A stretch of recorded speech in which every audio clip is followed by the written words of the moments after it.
Дзецински ансамбл драмского студија Арт Дома култури з Руского Керестура вчера вечер ви ведол премиеру представи «Јак настали бритки слова».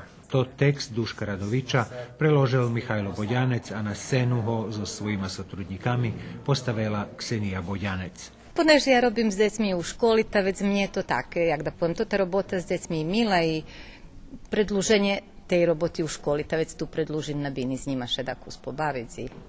I to uživanje i za njih i za vas, tak? Ha, hej, hej.